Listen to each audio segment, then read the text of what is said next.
Sejam muito bem-vindos e bem-vindas ao Green Steps, o seu podcast sobre trajetórias pessoais, acadêmicas e de carreira na sustentabilidade. O Green Steps está fazendo 1 ano de aniversário. Então, para quebrar um pouco o protocolo nessa parte introdutória, algumas palavras, logicamente, antes de iniciar o nosso diálogo. Eu admito que quando eu comecei esse projeto, eu não imaginava a proporção que isso iria tomar. O Green Steps tem ouvintes em todas as regiões do Brasil e em mais de 10 países pelo mundo. Isso com dados de março de 2022. E afirmo com todo carinho que vocês, ouvintes, seguidores, seguidoras, são a parte muito importante ao desenvolvimento do Green Steps. E eu sempre fico muito honrado nos feedbacks que eu recebo, em ver quantas pessoas se sentem inspiradas na atuação, na sustentabilidade graças ao podcast. Então, eu praticamente toda semana eu recebo uma mensagem de alguma pessoa falando: Luiz, eu sou de Rondônia, eu sou de Roraima, eu sou de Pernambuco, eu sou do Rio Grande do Sul, eu sou de São Paulo, eu sou de Santa Catarina, de Brasília, Rio de Janeiro, Espírito Santo, enfim,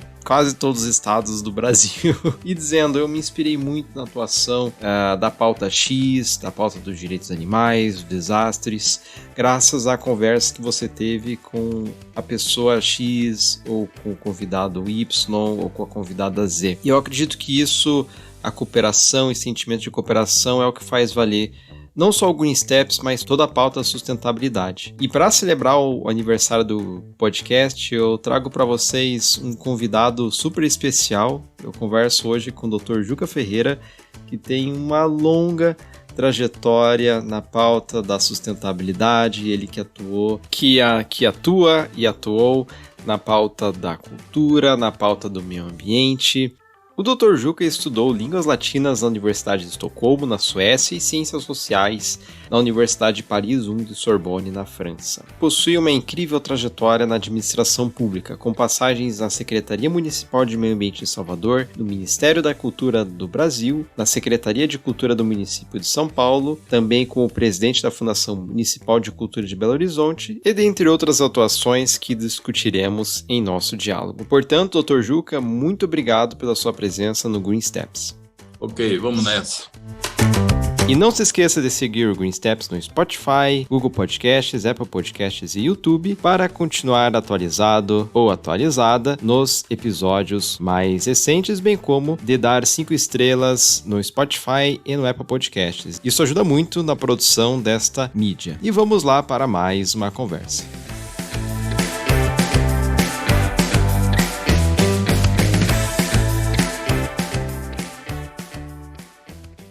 Dr. Juca, para começarmos o nosso diálogo, poderia contar um pouco sobre a sua trajetória? Por quais desafios passou e como os superou?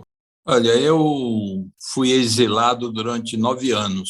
Vivi no Chile, na Suécia e na França. Quando voltei ao Brasil, eu optei por trabalhar em 3 áreas: na área cultural, na área ambiental e na área social. E fui assessor da Secretaria de Cultura da Bahia, depois desenvolvi alguns projetos no terceiro setor, fui vereador 2 mandatos e meio na cidade de Salvador e fui secretário de Meio Ambiente. Um dos temas principais para mim era a questão ambiental. Na época, inclusive, era a principal. E eu procurei desenvolver um trabalho de ampliar a sustentabilidade em Salvador, que é uma cidade que tem fragilidades muito grandes.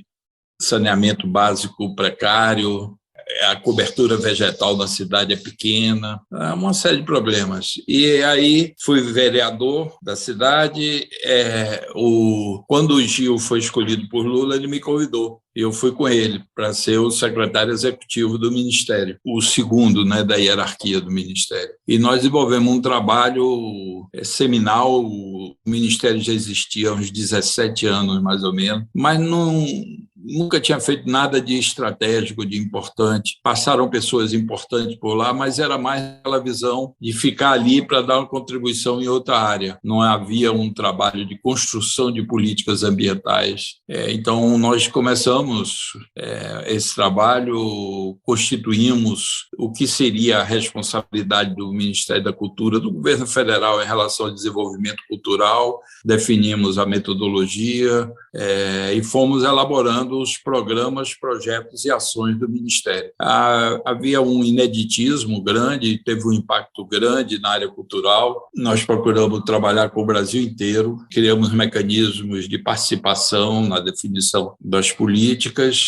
e começamos a trabalhar com cultura tradicional, com memória, patrimônio, com as artes, com financiamento, renovando o conceito de financiamento da cultura. Estendemos ações do Ministério para os artistas que vivem nas periferias das grandes cidades brasileiras, incorporamos os povos indígenas. Então, teve um impulso muito grande à gestão cultural no governo Lula. No final do segundo mandato, no meio do segundo mandato, o Lula me convidou para ser o ministro, que Gil já queria sair há algum tempo, e eu passei a ser ministro, fiquei até 2010, e no último ano do governo Dilma, ela me convidou para voltar. Fizemos um trabalho reconhecido internacionalmente, inclusive, com muitas coisas criativas, como o Cultura Viva, que cuida dos pontos de cultura. Então, isso deixou um recall muito positivo. Depois que eu saí de lá, eu fui secretário. Eu fui para a Espanha, trabalhar na Espanha como embaixador especial da SEGIB, Secretaria-Geral Ibero-Americana, que é uma instituição intergovernamental dos países latino-americanos e dos 2 países ibéricos. E passei lá 2 anos, quando Fernando Haddad foi eleito em São Paulo e me convidou para ser o secretário de Cultura da cidade de São Paulo. Eu voltei para o Brasil, aí a Dilma me convidou de volta, eu fui para o último ano do governo dela. Quando afastaram a Dilma, eu comecei a trabalhar fazendo consultoria e depois o prefeito de Belo Horizonte, Alexandre Calil, me chamou para ser o secretário de Cultura da cidade de Belo Horizonte. Então, eu tive aí uma experiência bastante ampla na gestão cultural, tanto no plano federal quanto essas 2 experiências com 2 das 3 maiores cidades brasileiras.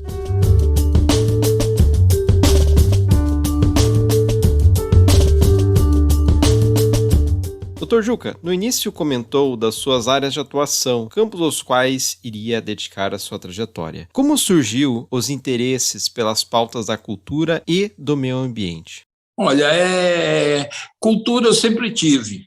O meu primeiro trabalho remunerado eu fui monitor da primeira Bienal Nacional de Artes Plásticas na Bahia. Foi meu primeiro, concorreram mais de 500 pessoas para 16 vagas. Então, eu sempre me interessei, sempre estudei arte, cultura, e então sempre foi uma prioridade, um interesse meu. O meio ambiente, eu tomei consciência na Europa, quando vivi por lá, da importância de mudar comportamentos, sensibilidades, visões de mundo para fazer com que nós pudéssemos ter sociedades sustentáveis, que não agridam a natureza, que não usem de forma predatória os recursos naturais, que tenham também condições de ter uma vida saudável. Então, a questão ambiental foi parte da consciência política que eu tomei no exílio. Uma pergunta que sempre indago para as pessoas que trabalham ou trabalharam na administração pública é sobre um momento marcante, uma vez que as suas trajetórias impactam a vida de muitas pessoas em diferentes níveis, seja nos níveis municipal, estadual, seja federal. Focando no Ministério da Cultura, qual momento marcante o doutor destacaria? Não tem um momento específico marcante. Tivemos muitos momentos, na medida em que era uma gestão inovadora, desbravadora de campos, territórios, nós tivemos muitos momentos bastante marcantes, bastante significativos, que nos emocionaram quando estavam acontecendo. As conferências, nós conseguimos envolver mais de 80% dos municípios brasileiros nas conferências de cultura.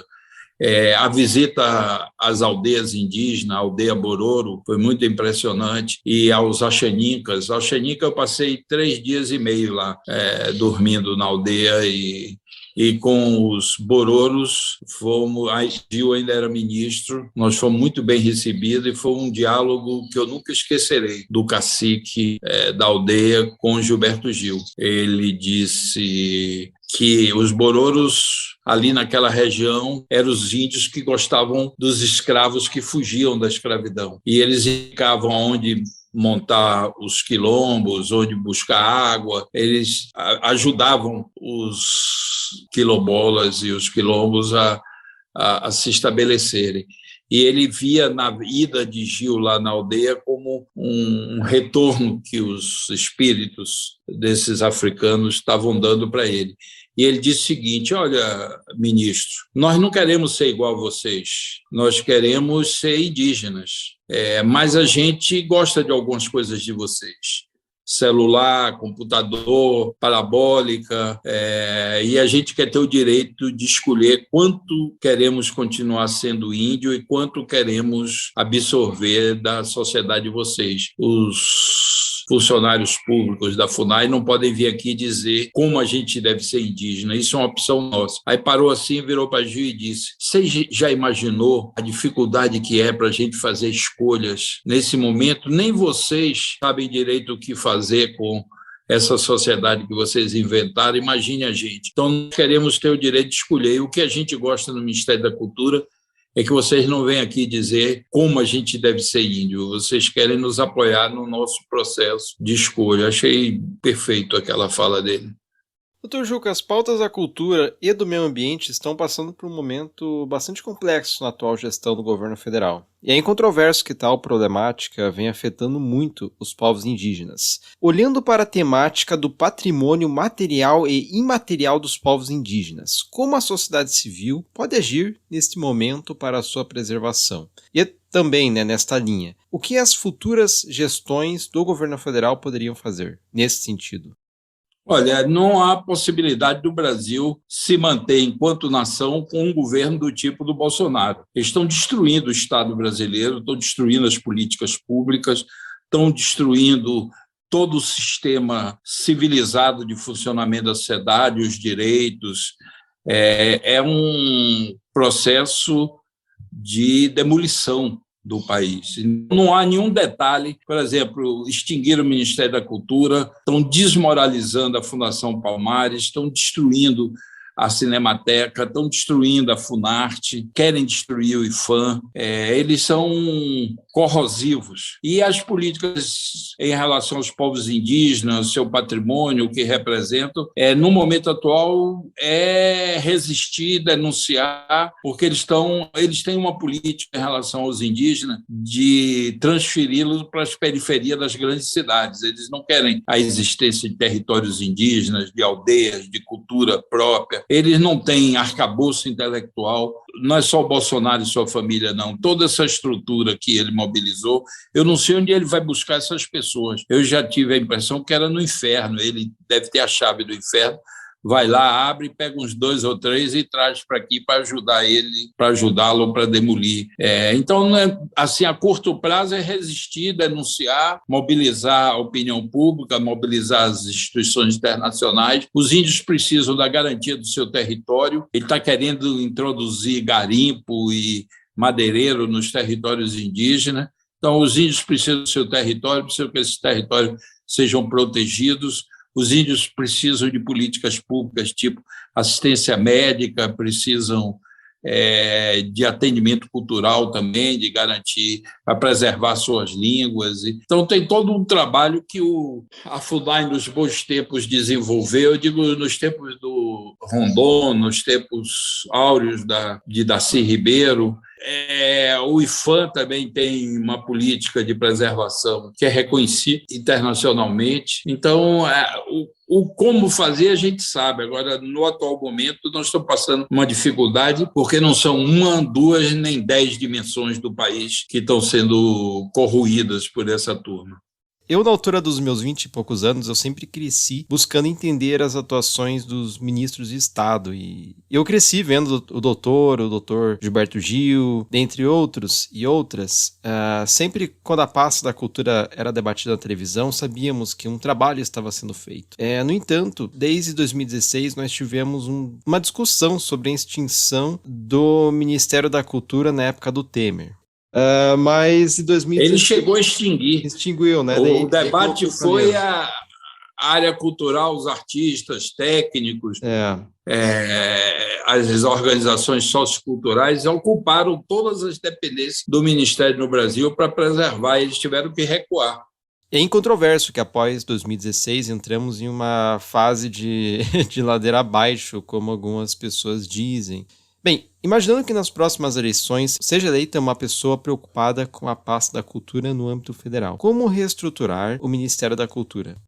Primeiro, o presidente tem que decretar a criação do novo Ministério da Cultura, definir sua estrutura. Acho que não precisa ser igual ao que era, mas não pode desconsiderar a experiência. O Ministério teve uma experiência gigantesca, que hoje é reconhecido no mundo inteiro. Então, recuperar e ver o que é que de novo tem que ser introduzido ao nível de estrutura, ao nível de políticas, de programas. Essa não é a parte mais difícil, vai precisar de recurso. Algum recurso vai precisar. O Ministério sempre teve o menor orçamento da República, muito insuficiente. Então, para reerguer para isso que em física chamam V0, velocidade inicial, vai ser preciso um certo investimento para a gente retomar esse caminho de desenvolvimento cultural e de democratização do acesso à cultura que nós já tínhamos e que cada dia mais se mostra importantíssimo. Nenhum país sobrevive sem cultura, nenhum país mantém sua coesão social, o sentimento de pertencimento dos cidadãos, se não houver um mínimo de processo cultural, de valorização das suas diversas matrizes culturais, valorização da sua arte e das suas... O Brasil é um país grande, tem muita coisa. O Brasil é um dos países mais diversos culturalmente do mundo. Isso é um patrimônio, precisa ser retomado, zelado, protegido, desenvolvido. Essa cultura já existente serve de base para a criação dos artistas. Andar da carruagem por esse fortalecimento da candidatura do presidente Lula, eu acho que nós vamos ter uma retomada desse desenvolvimento cultural.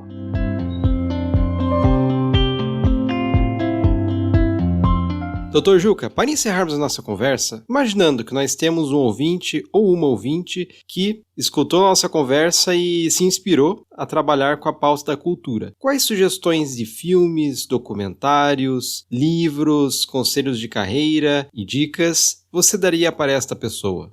Rapaz, essa bibliografia é muito grande. Depende da área que a pessoa quer, né? Eu sugiro o seguinte: quem quer trabalhar e ainda não tem nenhuma experiência, procure ir se orientando no sentido de compreender como funciona a sociedade, o que é a sociedade, a história da humanidade, o papel que a cultura teve como um elemento de consolidação da condição humana, que procure compreender os movimentos artísticos que perpassaram todo esse desenvolvimento humano, tanto nos planos regionais, como que foi se condensando e virando um patrimônio mundial. Grécia, Roma, o Ocidente todo, as culturas orientais também, as culturas dos povos indígenas, dos africanos. Quanto mais ele tiver essa base de compreensão, mais rapidamente ele pode entrar no segundo momento, que é uma preparação funcional para ele assumir alguma responsabilidade. A área da cultura é muito vasta, vai de gestão de equipamentos, tem construção de ações político-culturais, esses movimentos socioculturais todos que existem no Brasil, na área das linguagens, poesia, teatro, dança, na área de patrimônio, preservação cultural. Hoje já está abrindo uma nova área que é a arte digital. Então, toda essa dimensão simbólica da sociedade tem campos de atividades imensos. Essa foi uma das maiores dificuldades que nós tivemos, porque a burocracia tinha uma visão muito esquemática da cultura, muito estreita, pequena. Eu brincava nas reuniões de ministros, de vez em quando eu soltava a mesma piada, que era o seguinte: que inveja do ministro do Transporte, ele só tem que planejar, construir e preservar a estrada.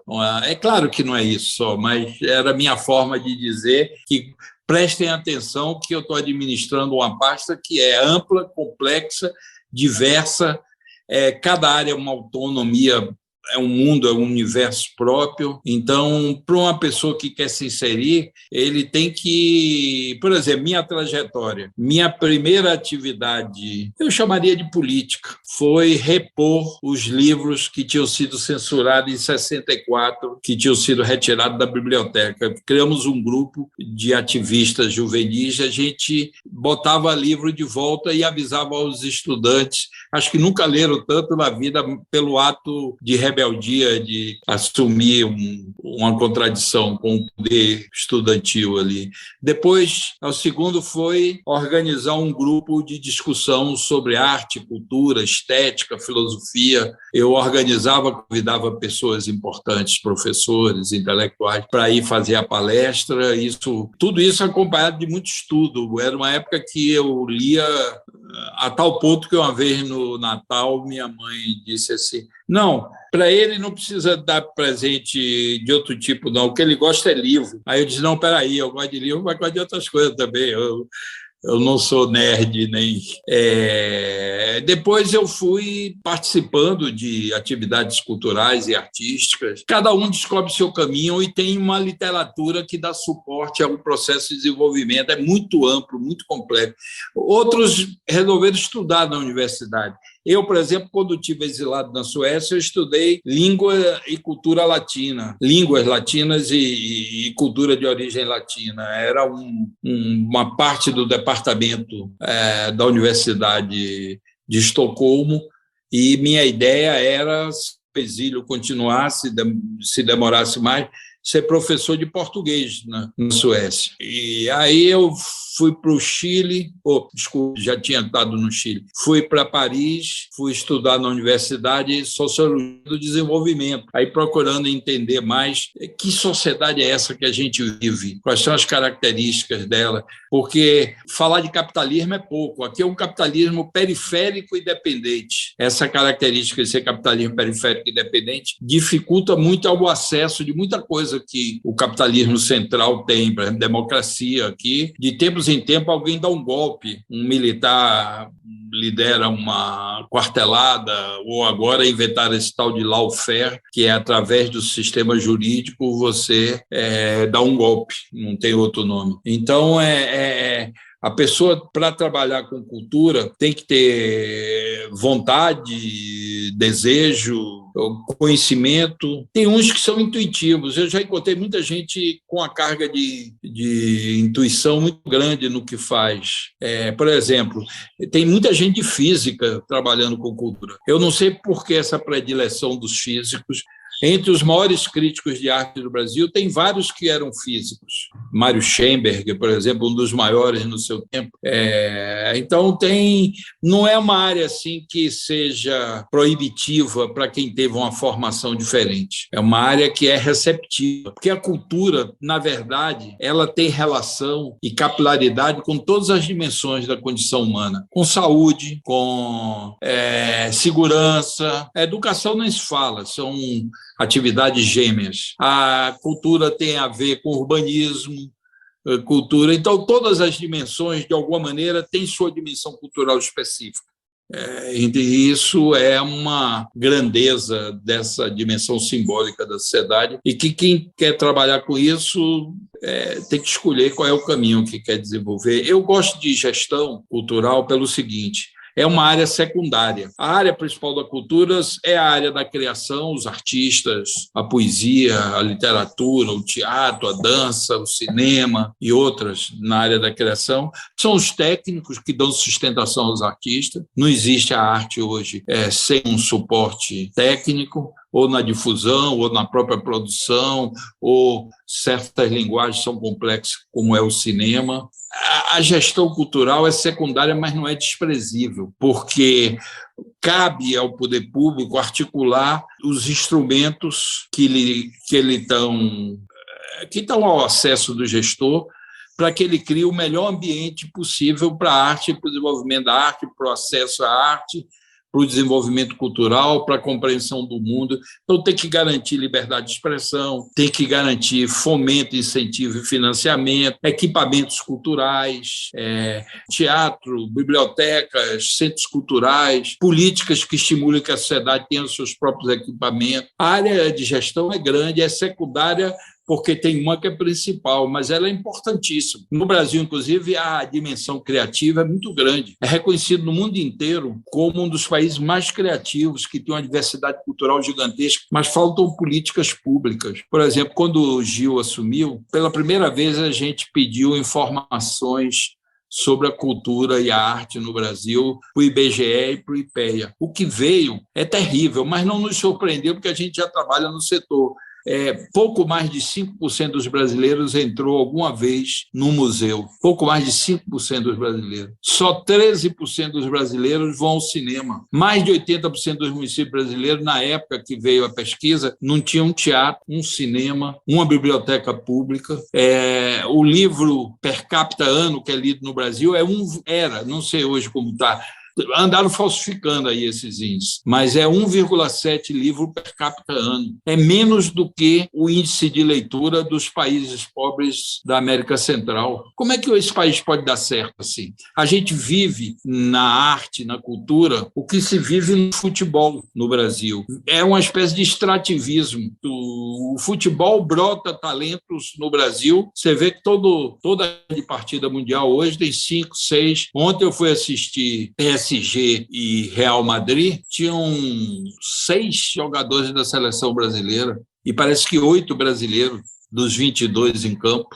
Agora, o futebol é uma esculhambação, os clubes são fonte de poder e de corrupção, não tem que é a área da gestão do futebol. Era preciso, por exemplo, a Espanha era um país de pernas de pau. A Espanha era, assim, do terceiro escalão do futebol mundial. Eles organizaram o futebol, primeiro prenderam os corruptos, depois organizaram profissionalmente os clubes, depois criaram uma legislação para criar o espetáculo do futebol que despertasse interesse no mundo inteiro. Criaram linhas de investimento. Resultado, a Espanha hoje é um dos grandes centros de futebol do mundo. O Brasil, com esse potencial que tem, a gente fica chafurdando num extrativismo grosseiro. A arte é também a mesma coisa. A capacidade criativa do povo brasileiro é reconhecida no mundo inteiro. Eu tive agora, por acaso, fui apresentado, porque ele está namorando uma amiga minha, ele está no Brasil, está namorando, a um grande músico americano. Ele é violonista e cantor. Ele já tocou com... Se você disser 10 nomes do jazz americano da primeira linha, ele já tocou com 3, 4 dos que você disser. E ele me disse: o que mais me impressiona no Brasil é a criatividade das pessoas e a falta de apoio para que eles desenvolvam essa criatividade. O cara está aqui há 1 ano e já percebeu que nós temos um dilema. Então, é por isso que eu digo, a gestão pública é secundária, mas não é desprezível, porque criar esse ambiente favorável para o desenvolvimento das artes no Brasil e para a democratização do acesso é preciso uma intervenção pública do Estado. A empresa privada tem uma contribuição a dar, mas ela só investe onde é lucrativo. Ela não tem, ou quando pega dinheiro através de incentivo fiscal, pega dinheiro público. Não tem uma noção dessa satisfação das necessidades culturais da sociedade. E você sabe de uma coisa? Eu vou encerrar com isso. Nos direitos humanos da ONU, está lá direitos culturais, mas como nós somos uma cidade um país tão precário, a gente se fixa no direito à alimentação, no direito à moradia, direito à saúde, às necessidades materiais. Mas nós não somos aquele molusco que fica ali na rocha brigando com a onda do mar, nós não somos um rato, nós não somos uma ameba, nós não somos nem um macaco, nós somos ser humano, e que o que diferencia a gente de todos esses outros seres vivos é essa capacidade de simbolização de dar significado às coisas, e a necessidade para nos tornarmos humanos de que a gente desenvolva essa capacidade. Então, esse é o campo da cultura.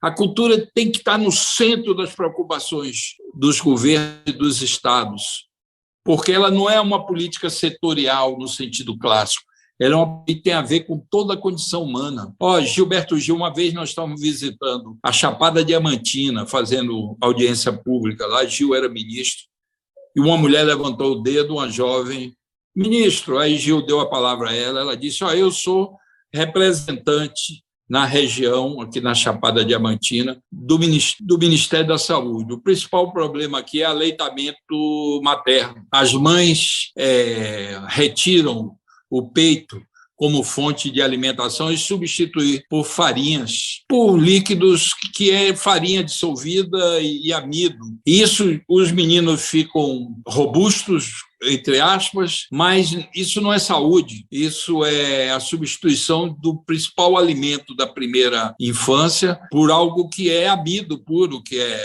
carboidrato. E é o seguinte, eu não tenho tecnologia para mudar o comportamento dessas pessoas. O comportamento está no campo da cultura, de valores, de compreensão do mundo. Então, eu preciso de vocês para fazer meu trabalho. Eu achei incrível aquilo.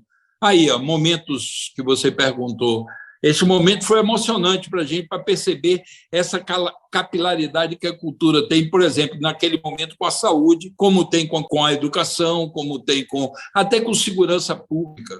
Você sabe que essa política da cidade de Nova York, tolerância zero, o Brasil gostou porque tinha um lado que era a repressão, não admitir nem a contravenção mais elementar. Mas, na verdade, era uma política... Eu estou dizendo que eu participei de um workshop com pessoas de várias partes do mundo e, na delegação americana, estava um dos criadores da política de tolerância zero. E ele disse, o lado mais importante foi abrir alternativa para a juventude pobre de Nova York, para que eles tivessem acesso à cultura, tivessem acesso a teatro, a dança, a música, e com financiamento público. Aquelas pessoas ganhavam uma motivação positiva na vida que saía daquela atração pelo crime, pela contravenção, entendeu? A cultura é fundamental em todas as dimensões. E o Brasil desenvolveu pouco isso. Nós tivemos o privilégio de sermos seminais. Acho que Gil foi importantíssimo, como o presidente Lula foi importantíssimo, porque no governo anterior, com toda a grandeza do Fernando Henrique Cardoso, o príncipe da sociologia brasileira, como é chamado, o principal slogan da época dele era cultura é um bom negócio. Isso é uma bobagem.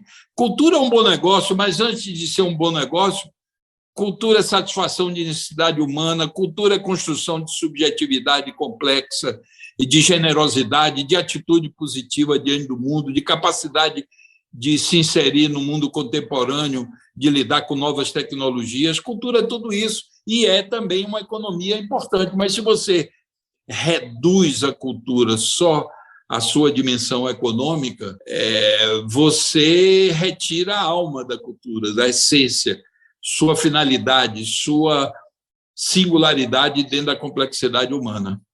Doutor Juca, eu imagino que você tenha trabalhado também com a doutora Isabela, que foi do Ministério do Meio Ambiente, e quando encerramos a conversa com ela, eu vou lhe dizer a mesma coisa que eu comentei com ela. São tantas histórias e eu fico tão honrado de ter crescido vendo vocês nos ministérios, né? Que ouvindo essas histórias eu tenho vontade de fazer mais 10 perguntas, mas deixarei isso, tais indagações para outro momento, doutor Juca. Eu quero agradecer a sua presença, o seu tempo. Muito obrigado, doutor Juca. Para mim é uma Obrigado a você pelo convite. Quantos anos você disse que tem? Eu tenho 27, doutor. Garoto ainda, menino. Quase lá, quase nos 30 anos, mas espero continuar novo nos 30 anos. Até 100 você pode ser menino. Doutor, muito obrigado pelo seu convite. Beleza, abraço para você e boa sorte aí no seu trabalho.